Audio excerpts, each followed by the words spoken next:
ሰላምና ጤና በያላችሁበት ዓለም ዳርቻ ሁሉ ይሁንላችሁ። በዛሬ ትምህርታችን ላይ ስለ ተምር አስደናቂ መረጃን ነግራችኋለሁ። በቅርቡ የወጡ ሳይንሳዊ መሰረት ያላቸውን ድንቅ ሀሳቦችም የማካፍላችሁ ይሆናል። በጥሞና ካዳመጣችሁኝ በተምር አንጻር ያሉ ጠቅለል ያሉ ሀሳቦችን፣ ጥያቄዎችንም ለእነዚህ ጥያቄዎች ምላሽ የምታገኙ ይሆናል። በአብዛኛው ከሚነሱ ጥያቄዎች መካከል አንዱ ተምር በደም ውስጥ ያለውን የስኳር መጠን ከፍ የማድረግ እድሉ ምን ያህል ነው? አንድ ሰው በቀን ምን ያህል ተምር ቢጠቀም መልካም ነው? ለአብነት ያክል አንድ ሰው በቀን ከ2 እስከ 3 ተምር ለ30 ቀን ቢጠቀም ሰውነቱ ላይ ሊያያቸው ሊገነዘባቸው የሚችላቸው አዎንታዊ ለውጦች፣ ጥቅሞች ምን ምን ናቸው?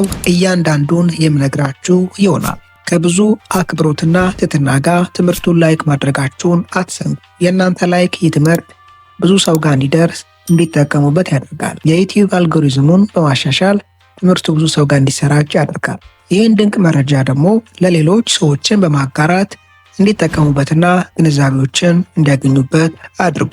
ለቻናሌ አዲስ የሆናችሁ ሰዎች ዶክተር ዳኒ ነኝ። ቻናሌን ሰብስክራይብ በማድረግ ከጎን ያለውን የደውል ምልክት አንድ በመጫን በመለቃቸው ትምህርቶች የራሱንና የቤተሰቡን ጤና ይጠብቁ። አንደኛው በቅርቡ ከወጡ አስደናቂ መረጃዎች መካከል ተምር በውስጡ ከፍተኛ የፋይበር ይዘት እንዳለው ማረጋገጥ ተችሏል። ይህ ለተምር የሚሰጠው ጥቅም ምንድን ነው? ተምር በውስጡ የፋይበር ይዘት መያዙ ሰውነታችን ላይ የሚፈጥረው አዎንታዊ ተጽዕኖ ምንድን ነው? ተምርን ስንመለከተው በውስጡ ከፍ ያለ ተፈጥሯዊ ስኳር ይዟል። ለአብነት ያክል 3 የተምር ፍሬ በውስጡ ከ40 እስከ 45 ግራም ስኳር ይዘዋል። የያዛቸው የስኳር አይነቶች አብዛኛው ግልኮስና ፍሩክቶስ ተብለው የሚጠሩ ናቸው። ፋይበርን መያዙ እነዚህ ስኳሮች በደም ውስጥ ሊፈጥሩ የሚችሉ አሉታዊ ጫናዎችንና በደም ውስጥ ቅጽበታዊና ድንገተኛ የሆነ የስኳር መጠን ከፍ ማለትን እንዳያስከትሉ ለመቆጣጠር ያግዛሉ። ከዚህ አንጻር የወጣ የጥናት ውጤት የሚከተለው ነው። ግማሽ አፕልና 3 የተምር ፍሬ በደም ውስጥ የሚኖረውን የስኳር መጠን ከፍ የማድረግና እዚህ ላይ ያላቸውን አሉታዊ ተጽዕኖ ለማየት በተደረገ ጥናት ግማሽ አፕልና 3 የተምር ፍሬን በባዶ ሆዳቸው እንዲመገቡ ተደርጎ ከተወሰነ ሰዓታት በኋላ በደማቸው ውስጥ ያለው የስኳር መጠን ሲለካ ግማሽ አፕልን የተመገቡ ሰዎች በደማቸው ውስጥ ተምርን ከተመገቡ በተሻለና ከፍ ባለ ደረጃ በደማቸው ውስጥ የነበረው የስኳር መጠናቸው ከፍ ብሏል። ለዚህ በርካታ የጀርባ ምክንያቶች አሉ። አንደኛው የጀርባ ምክንያት ተምር በውስጡ ከአፕል በተሻለ የፋይበር ክምችት ስላለው ነው። ግማሽ አፕል በውስጡ 2.4 ግራም በውሃ የሚሟሟ ፋይበር ሲይዝ 3 የተምር ፍሬ በውስጡ ከ4 እስከ 5 ግራም በውሃ የሚሟሙና በውሃ የማይሟሙ ፋይበሮችን ይዟል። ከዛም የተነሳ በደማችን ውስጥ ያለውን የስኳር መጠን ከፍ የማድረግና የመጨመር እድሉን እንዲቀንስ አድርጎታል። በተቃራኒው ግን መጀመሪያም ለስኳር በሽታ የተጋለጡ ሰዎች አንድ ፍሬ ተምር እንዲመገቡ ከተደረገ በኋላ በደማቸው ውስጥ ያለው የስኳር መጠን ሲለካ ከፍ ባለ መጠን በደማቸው ውስጥ የነበረውን የስኳር መጠን ግን ከፍ ማድረግ ችሏል። ስለሆነም አስቀድመው ለስኳር በሽታ የተጋለጡ ሰዎች ተምርን አንድ ፍሬም ቢሆን እንኳን ከመመገባቸው በፊት ጥንቃቄ ቢያደርጉ መልካም ነው። ተምር ውስጥ ያሉት በውሃ የሚሟሙና በውሃ የማይሟሙ ፋይበሮች ወደ ውስጣችን ከገቡ በኋላ ጄል መሰል ስትራክቸር ቅርጽን በመያዝ ተምር ውስጥ ያሉ ስኳሮች በፍጥነት ወደ ደም ቧንቧ እንዳይገቡ የመቆጣጠርና ቅጽበታዊ በደማችን ውስጥ ያለውን ስኳር መጨመር እንዳያስከትሉ ይቆጣጠራሉ። ሁለተኛው ተምር ውስጥ ያሉ ፋይበሮች ለሆድ ድርቀት የመጋለጥ ዕድልን በእጅጉ ያወርዳሉ። ለዚህ ዋነኛ ምክንያት ከላይ እንደተመለከትነው ተምር በውስጡ ፋይበርን መያዙና ከዛም በተጨማሪ በተወሰነ መጠንም ቢሆን ማግኒዥየምን መያዙ ነው። ሶስተኛ ተምር ውስጥ ያሉ ፋይበሮች ምግብ የሚፈጭበት ስርዓት ውስጥ ያሉ ጤናማ ባክቴሪያዎችን ቁጥራቸውን በመጨመርና ከፍ በማድረግ ለመላው ጤናችን ጠቀሜታን ይሰጣሉ። እነዚህ ጤናማ ባክቴሪያዎች በሰውነታችን ውስጥ ለሚካሄዱ በርካታ ስርዓቶች አስፈላጊና ጠቃሚ ናቸው። ጤናማ የሆነ የሆርሞን መመረት በሰውነታችን ውስጥ እንዲካሄድ ከማድረግ ጀምሮ ለካንሰር የመጋለጥ እድልን በእጅጉ ያወርዳሉ። ቴምርን ስንጠቀም የሚከተሉትን ድርጊቶች አያይዘን ባናደርግ መልካም ነው። አንደኛ፣ አንድ ሰው ቴምርን እየተመገበ አያይዞ የመጣፈጥ ይዘት ያላቸውን ፈሳሾች ፈጽሞ መጠቀም የለበትም። ለምሳሌ ያክል ለስላሳ መጠጦችና ተመሳሳይ በውስጣቸው ስኳር ብቻ የያዙ መጠጦችን ከቴምር ጋር አንድ ላይ መጠቀም በደማችን ውስጥ ያለው የስኳር መጠን ላይ ከፍተኛ አሉታዊ ተጽዕኖን ሊያሳድር ይችላል። ሁለተኛ፣ ቴምርን ሌሎች የመጣፈጥ ባህሪ ካላቸው ፍሩቶች ጋር ባንጠቀመው መልካም ነው። ለአብነት ያክል ማንጎ፣ አናናስና ተመሳሳይ ፍሩቶች መጀመሪያም በውስጣቸው ስኳር አላቸው። ከላይ እንደተመለከትነው ቴምርን በውስጡ የራሱ የሆነ ስኳር አለው።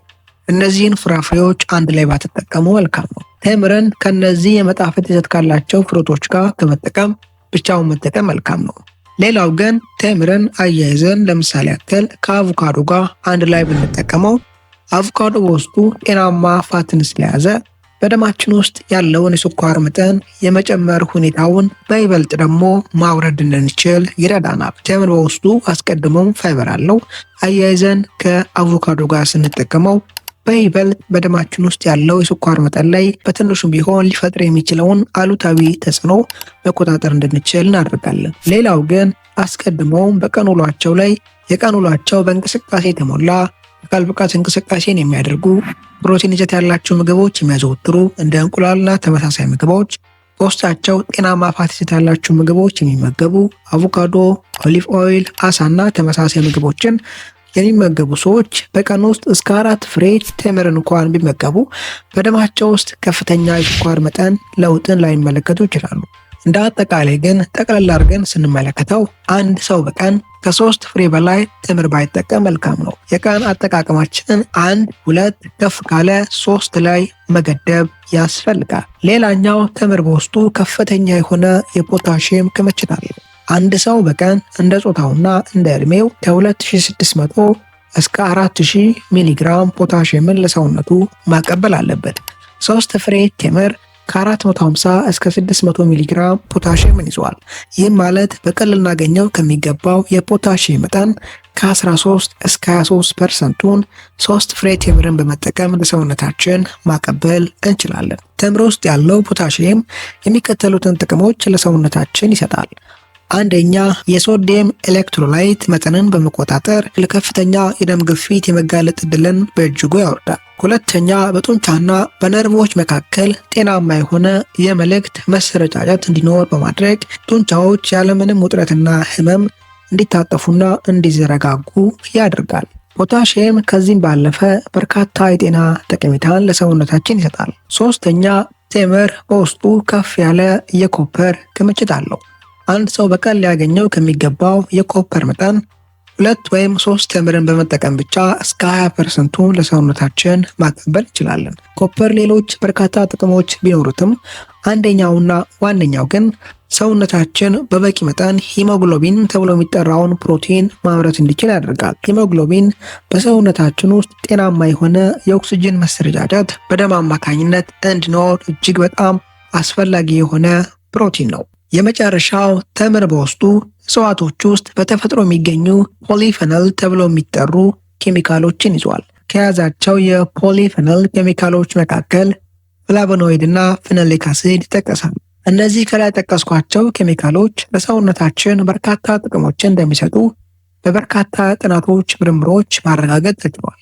ለአብነት ያክል ፍላቮኖይድ ተብሎ የሚጠራውን ኬሚካል የያዙ እጽዋቶችን አዘውትሮ የሚመገቡ ሰዎች ረጅም ዓመታትና ዕድሜን ያለ ህመም የመኖር ሁኔታቸውንና እድላቸውን እስከ 3 እጥፍ ከፍ ያደርጋል። ፌኖሊክ አሲድ ተብሎ የሚጠራው ቴምር ውስጥ ያለው ይህ ኬሚካል ለካንሰርና ለልብ በሽታ የመጋለጥ እድልን በእጅጉ ያወርዳል። ቴምርን በአግባቡና ጥንቃቄ በተሞላበት መንገድ በመጠቀም ላይ ጠቀስኳቸውን አስደናቂ ጥቅሞች ለሰውነታችን መስጠት እንችላለን።